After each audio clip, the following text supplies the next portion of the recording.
Okay, so welcome back.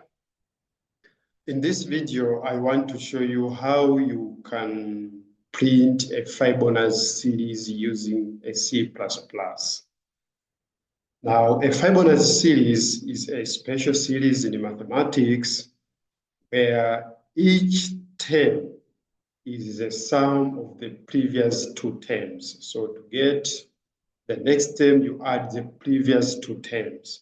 So it's a special series in mathematics, and different programming languages, you can use different techniques to print this Fibonacci series. Look at these numbers. The first term is 0, and the second term is 1. So to get the next term, you add these two terms. So 0 plus 1, you get 1 here. So from this is a third term. To get the next term, which is the fourth term, it means you add 1 plus 1, you get 2, this one. To get the next term, it means you take these two terms, 1 plus 2, you get 3 here, this term. To get the next term, it means you take 3 and 2. So 2 plus 3, you get 5. And then to get the next term, you take 3 plus 5, you get 8. To get the next term, you take 5 plus 8, you have 13, right here. To get the next term, you take 13 plus 8, you have 21. The next term is 13 plus 21, you have 34 right here. 34 plus 21, you have 55 right here. So the next term here will be 34 plus 55. So if you add these two numbers, it means you will get, this one is 89, like this. And to get the next term, it means you will take 55 plus 89. So if you add this number, you get 144 right here. So it goes the same. You add two previous term, you get the next term. Add two previous term, you get the next, etc., etc. So it depends on how many terms do you want. So if you have only first 5 terms, it means you will end here. So this is 1, 2, 3, 4, 5. So the first 5 terms are this one. The first 6 terms are this one. So it depends on how many terms do you want to print. So in this video, we want to write a C++ program that will print a Fibonacci series. And then it depends on how many terms do we specify. So if we want 10 terms, it means we want the first 10 terms of the Fibonacci series, or the first 100 terms for Fibonacci series, or the first 50 terms of a Fibonacci series. But mind you, this is a property. To get to the next term, you add the previous 2 terms. You add the previous 2 terms to get the next term. So obviously, the first 2 terms, which are 0 and 1, are given. 0 and 1 are given, because that's the starting. We need 2 terms to get to the next one. So 0 and 1 are given, and then to the next term, it means we add 0 plus 1, we get the next one, and then previous 2 terms, we get the next term. Now, let's go to a code block, and then let's open a new project right here. This is a new project, and we have so many types, but this is a constant application. Our language is C++, and the project title, so let's call it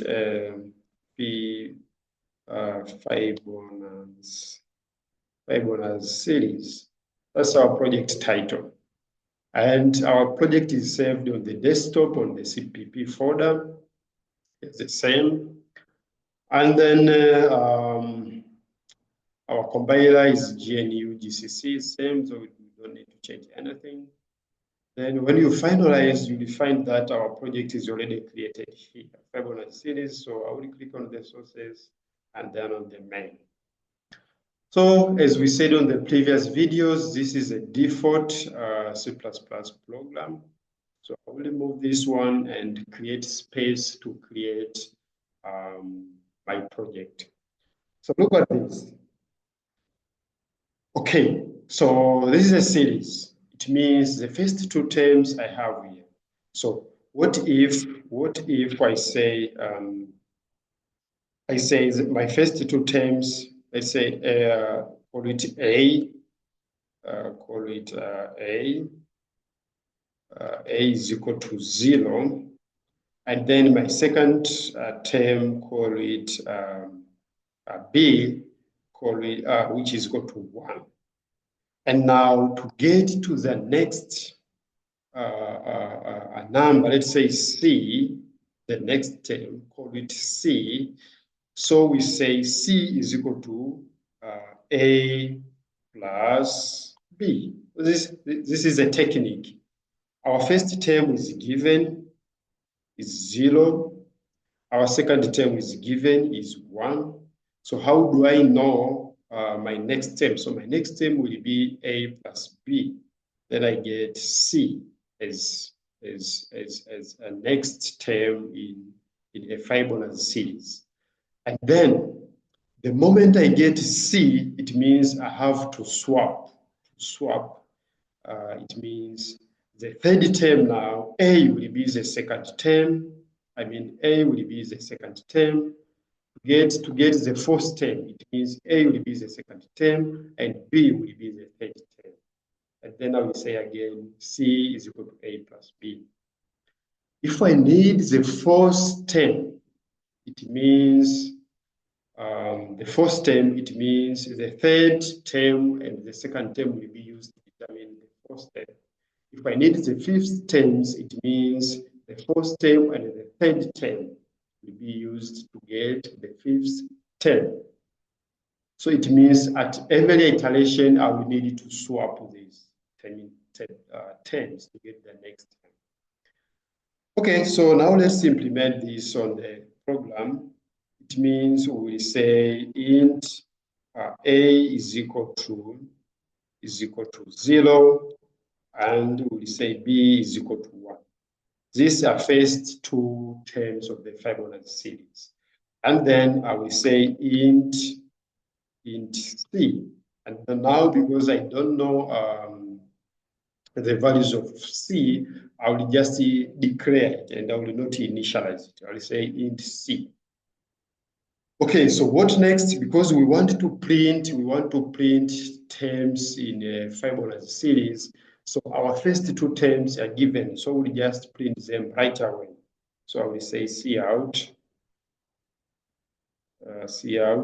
My first term is A, and then I need a space between the first term and the second term. So I will print a comma here and the space, and then I will print the next term, which is B. After that, I will say, I will terminate this statement by a semicolon. So in this case, I have printed the first term and the second term because those terms are given. Now, the first term was given, it was 0. The second term was 1. I have printed them already. How do I get the third term? It means I need a loop, add these 2. That means C is equal to A plus B. So right here, I will say, I will use a loop that I will use a for loop. I'm choosing a for loop. For int I is equal to 1. And then it depends on how many times I want to print. How many times do you want to print? Or you can say I is equal to